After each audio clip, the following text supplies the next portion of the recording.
अस्सलाम वालेकुम my YouTube family, welcome back to my new vlog. तो कैसे हो आप सब? उम्मीद करती हूँ आप सभी खैरियत से होंगे। अल्हम्दुलिल्लाह आपकी दुआओं से मैं भी खैरियत से हूँ। तो आज के व्लॉग की शुरुआत कुछ इस तरीके से होती है। मैंने किया नाश्ता और यूसुफ को नहला के किया रेडी और उसके बाद बैठ गई यहाँ पे मम्मी का न्यू ब्लाउज़ कटिंग करने के लिए।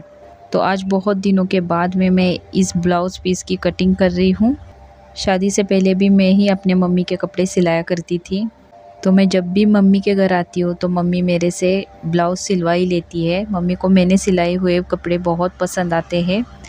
तो आज मैं मम्मी का अस्तर वाला ब्लाउज़ सिलवा रही हूँ। तो सबसे पहले मैंने यहाँ पे जो ब्लाउज़ पीस का अस्तर है पहले मैं इसे कट कर दूँगी।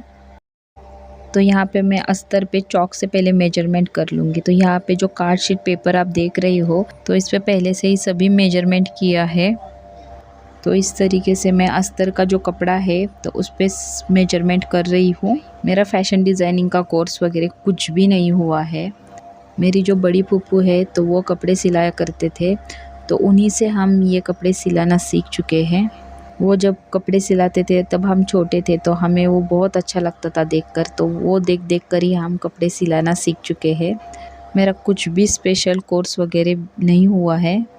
तो यहाँ पे आप देख सकते हो ये मैंने पूरी तरीके से चॉक से मेजरमेंट कर लिया है। अब इस अस्तर के कपड़े की हम सबसे पहले कटिंग कर लेंगे। तो यहाँ पे मैंने मेजरमेंट किए हुए अस्तर के कपड़े की कटिंग कर दी है। आपने इससे पहले वाला जो मेरा व्लॉग देखा होगा कि हम लोग अस्तर का कपड़ा लाने के लिए गए हैं सिटी में, मेरा भाई और मैं। तो ये वही अस्तर का कपड़ा है। ऐसे 4 अस्तर के कपड़े हम घर ले आए थे क्योंकि मुझे मम्मी के 4 ब्लाउज सिलाने थे। तो यहाँ पे आप देख सकते हो मैंने अस्तर की कटिंग कर दी है। तो यहाँ पे आप देख सकते हो ये सिर्फ अस्तर को मैंने कट कर दिया है। अब हम ब्लाउज़ पीस को कट कर देंगे। तो इस कट किए हुए अस्तर को मैंने साड़ी के ब्लाउज़ पीस पे रख दिया है और इसे पिन लगा दिए ताकि ये हिले ना। तो यहाँ पे आप देख सकते हो मैंने ब्लाउज़ पीस को भी सेम साइज़ में ही कट कर दिया है। तो यहाँ पे मैंने मम्मी का ब्लाउज़ पीस तो कट कर दिया है और इतने में आ गया यूसुफ। इसे खानी थी चॉकलेट, तो ये मेरे पास आ गया चॉकलेट लेकर। और जब मैं ब्लाउज़ पीस कट कर रही थी तो ये मेरे पास ही खेल रहा था। और उसके बाद हमें जाना था डेंटिस्ट के पास क्योंकि मम्मी की थी डेंटिस्ट के पास अपॉइंटमेंट, क्योंकि मम्मी के दांत में हो रहा था दर्द। तो हम लोग हो गए रेडी और हम लोग जा रहे हैं डेंटिस्ट के पास। अब्बा, मम्मी, यूसुफ और मैं निकल चुके हैं क्लिनिक। और यहाँ पे आप देख सकते हो हम लोग जा रहे थे रास्ते से, और यहाँ पे रास्ते से सभी जाने वाले लोगों को ये लोग शरबत बांट रहे थे। तो इन लोगों ने हमें भी यहाँ पे रुकने के लिए कहा, और कुछ तो स्पेशल दिन था इनके यहाँ पे, तो इसलिए ये लोग इस तरीके से शरबत बांट रहे थे। तो हमें भी दिया इन लोग ने शरबत, तो हमने भी पिया ये शरबत। शरबत बहुत टेस्टी था। तो यहाँ पे सिख लोग रहते हैं और इनका कुछ तो स्पेशल डे था आज, तो ये इसलिए शरबत बांट रहे थे। तो यहाँ से हम लोग वापस निकल चुके हैं क्लिनिक के तरफ। तो यहाँ से गुज़रते वक्त हमें लगता है रास्ते में कनिष्क हॉल, और आगे जाने के बाद में लगता है डीएसपी बंगला। तो ये डीएसपी बंगला है और इसी बंगले में गंगाजल जो फिल्म है उसकी शूटिंग भी यहीं पे हुई है। और आगे जाते वक्त हमें लगता है जिला परिषद रोड। तो इस हाईवे से जाते हैं हम लोग आगे की तरफ, और थोड़ा आगे जाने के बाद में आप लेफ़्ट साइड को देख सकते हो हमारा बचपन वाला स्कूल।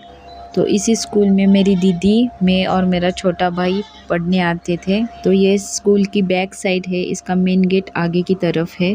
और ये सातारा का बहुत ही ज़्यादा फेमस स्कूल है, अन्ना साहेब कल्याणी।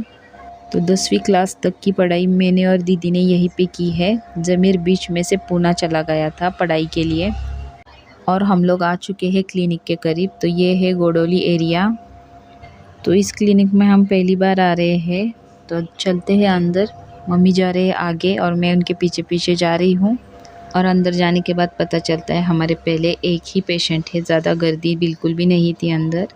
तो हमारे पहले सिर्फ एक ही पेशेंट यहाँ पे बैठा हुआ था और वो पेशेंट अंदर चला गया है और हम वेट कर रहे हैं हमारा नंबर कब आएगा। तो फाइनली हमारी भी बारी आ चुकी है और हम लोग आ चुके हैं डॉक्टर के पास। और यहाँ पे डॉक्टर मम्मी के दांत चेक कर रहे हैं। तो डॉक्टर ने बताया है दांत को रूट कैनल करना पड़ेगा। तो यहाँ पे दांत में हो रहा था दर्द, तो डॉक्टर ने दिए मेडिसिन। तो क्लिनिक के पास जो मेडिकल शॉप थी तो वहाँ पे आ गए हम मेडिसिन लेने के लिए। तो ये न्यू मेडिकल था, जो आए थे तो यहाँ के जो मेडिकल वाले थे इन्हें भी इनकी मेडिसिन मिल नहीं रही थी और थोड़ी देर मेडिसिन ढूंढने के बाद में इन्हें मेडिसिन मिल चुकी है, वरना हमें दूसरे मेडिकल जाना पड़ता। तो हमने इन्हें पेमेंट कर दिया और ये मेडिसिन लेकर हम लोग निकल चुके हैं बाहर। जब मम्मी और मैं क्लिनिक में अंदर गए थे तो यूसुफ अपने नाना जी के साथ बैठा था। यूसुफ अभी छोटा है तो इसलिए हमने इसे क्लिनिक में नहीं लेकर गए थे। बाहर आने के बाद में यूसुफ मुझे बहुत ज़्यादा तंग करता है, लेकिन मम्मी अब्बा को बिल्कुल भी तंग नहीं करता। वो जो बोलते हैं वो मान लेता है। और यहाँ पे लेफ़्ट साइड में आप बिल्डिंग देख सकते हो। तो यहाँ पे मेरी फ्रेंड्स नेहा और मैं कोचिंग क्लास के लिए आया करते थे। तो फाइनली हम लोग घर के लिए निकल चुके हैं और घर जाते वक्त मुझे दिखा वापस हमारा बचपन वाला स्कूल। तो यहाँ पे आप देख सकते हो, इसे देखने के बाद बचपन की यादें याद आती है। और थोड़ा आगे जाने के बाद में ये बिल्डिंग्स आप देख सकते हो, ये सातारा की जिला परिषद ऑफिस है। तो यहाँ से 5 से 10 मिनट में हमारा घर आ जाता है। तो फाइनली हम लोग आ चुके हैं अपने घर और यहाँ पे आप देख सकते हो यूसुफ अपने हाथों से शूज़ निकाल रहा है। ये बहुत ही गुड बॉय हो चुका है। तो घर पर आने के बाद में हो गए फ्रेश और किया वज़ू, क्योंकि वक्त हो चला था ज़ोहर की नमाज़ का। तो यहाँ पे मैंने अदा की ज़ोहर की नमाज़ पढ़ने से चेहरे का नूर भी बढ़ता है और दिल को भी बहुत ज़्यादा मिलता है सुकून।